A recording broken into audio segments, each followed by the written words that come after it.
Ada nggak sih sesuatu yang benar-benar gitu keluar dari mulut Anies Baswedan? Barusan aja, Anies kembali sebarkan berita bohong alias hoax. Dia bilang ada titipan kanan kiri di proyek strategi nasional. Sontak, omongan ngaco ini dibantah langsung sama beberapa pihak, termasuk juga dibantah oleh Presiden Jokowi. Beliau justru mempertanyakan perihal titipan itu. Bahkan, beliau juga menantang supaya Anies mau buka-bukaan data soal tuduhannya itu. Tapi waktu ditantang buka data, Anies malah senyum-senyum gak jelas. Gak ada jawaban apa-apa. Ini bukti kalau Anies itu cuma ngebual dan omong kosong aja. Bahkan, di suatu wawancara di salah satu stasiun TV, saat ditanya soal data titipan kanan kiri yang dimaksud Anies, juru bicara Anies, Pak Surya Chandra juga cuma bisa ngeles aja. Malahan dia ngeles pakai jurus yang biasa dipakai Anies. Dia bilang, datanya ada, cuma nggak bisa dibuka ke publik. Ini apa-apaan coba? Kenapa juga nggak bisa dibuka ke publik? Kalau nggak bisa dibuka ke publik, kenapa justru Anies ngomong depan publik? Bahkan yang menurut gue parah banget nih, juru bicara Anies ini bilang, justru pemerintah lah yang harus membuktikan omongan Anies ini, benar apa enggak. Ini super ngaco banget. Cara mikirnya gimana coba? Dia yang nuduh, tapi yang dituduh yang harus ngebuktiin. Kalau gitu, bisa dong, gue sama teman-teman gue sesuka hati nuduh Anies. Terus Anies yang suruh buktiin tuduhan itu bener apa enggak. Mau kayak gitu? Aduh, dangkal banget sih cara mikirnya. Padahal katanya orang, dia punya intelektual tinggi.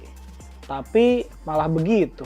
Coba nih, lu simak videonya. Saya ke Bang Surya dulu, ini cuma kritik atau memang Mas Anies ini punya data terkait proyek strategis nasional titipan? Apalagi Pak Jokowi udah komen tuh. Kalau data ada Mbak, cuman memang tidak akan secara serampangan dibuka ya. Jadi nah Pak Jokowi udah bilang, proyek yang mana, yang nitip siapa, biar clear gitu Mas Surya. Tugasnya pemerintah yang menjelaskan. Lu lihat sendiri kan, harusnya Anies yang nuduh ya dia harus buktiin tuduhannya lah. Kalau Anies nggak bisa buktiin omongannya, itu namanya Anies sudah melakukan pembohongan publik dong. Karena dia udah menyebarkan informasi yang dia sendiri juga nggak bisa buktiin. Gue sendiri kok curiga ya, jangan-jangan Anies nggak punya datanya. Dia cuma ngomong asal-asalan, yang penting bisa nyerang pemerintah. Mau bener atau enggak, ya nggak peduli. Yang penting namanya jadi populer. Soalnya kan elektabilitas dia lagi hancur banget nih. Atau mungkin juga niatnya mau memprovokasi masyarakat. Ya minimal masyarakat yang mendukung dia lah. Karena rata-rata kan yang dukung Anies itu, sorry to say ya, gue bilang sih bukan orang bodoh, tapi orang yang memilih jadi bodoh. Nah, karena harus menjadi bodoh itulah, pendukung Anies itu kan gampang banget terprovokasi. Mau dibilang bodoh ya enggak juga, karena ada beberapa profesor juga kok. Tapi anehnya, mau sepinter apapun orang itu, kalau udah dukung Anies ya harus mendadak jadi bodoh.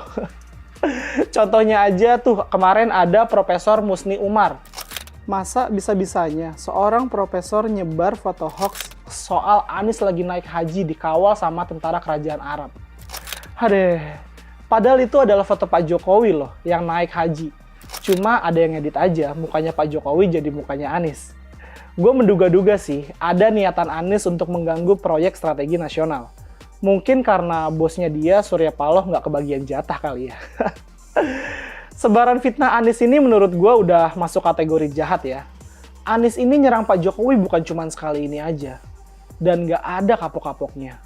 Padahal netizen udah ngebongkar kengacauannya dia. Dulu, dia juga pernah tuh ngehoax soal panjang jalan zaman SBY dan zaman Pak Jokowi. Di situ dia kasih data ngaco dan akhirnya ngebuat dia dihajar netizen. Terus Anies minta maaf. Jangan ngarep lah ya. Ngaku salah juga enggak, apalagi minta maaf. Emang tebel banget mukanya nih orang. Apalagi kali ini fitnahan Anies soal titipan kanan kiri di proyek strategis nasional bukan hanya dikonter sama netizen aja nih, tapi juga dikonter sama Pak Ganjar Pranowo. Nih videonya nih. Proyek yang mana, yang titip siapa? Itu titipan kiri kanan itu siapa? Dibuka aja. Dugaan saya. Pak Anies yang bilang waktu itu. Ya, dugaan saya tidak ada yang bisa mengungkapkan data itu. Kalau ada dibuka. Jadi tidak menimbulkan spekulasi. Buka nggak apa-apa.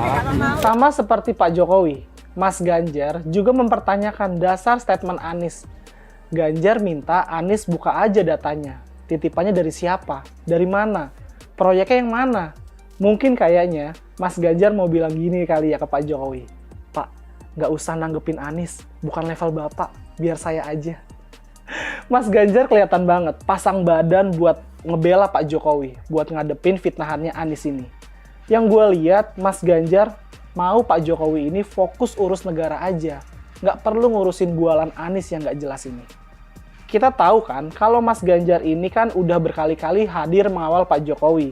Dari jadi tim ses sampai soal COVID-19. Mas Ganjar selalu terdepan untuk mengawal program Pak Jokowi. Setiap keadaan pahit, Mas Ganjar selalu hadir.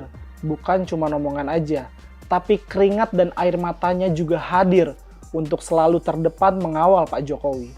Dan sebagai orang yang sudah lama kenal Anies, pasti Mas Ganjar sudah ngertilah bagaimana tipikal Anies itu. Anies itu ngomongnya selalu ngajakin adu gagasan, adu ide. Dia seolah-olah tampil jadi orang yang paling ngerti gagasan kebangsaan. Ya nggak masalah sih soal itu. Tapi faktanya dia nggak jalanin juga tuh apa yang dia omongin. Mau adu gagasan malah sebar fitnah. Apa gagasan dan idenya dia cuma fitnah aja? Nggak ada program apa kayak yang masuk akal dikit? Demokrasi memang menyediakan ruang yang luas untuk berbicara. Tapi jangan lupa harus bertanggung jawab. Jangan asal nuduh orang. Kalau bebas sebebas-bebasnya, ya bisa chaos lah negara ini. Jadi setiap tokoh itu harus ingat, yang dijamin dalam demokrasi itu kebebasan berbicara, bukan kebablasan berbicara. Yang dilindungin dalam demokrasi itu kebebasan berpendapat, bukan bacotan seenak jidat. Ini sudut pandang gue. Kalau lo nggak suka ya itu urusan lo. Sudut pandang lo gimana? Komen di bawah ya. Bye.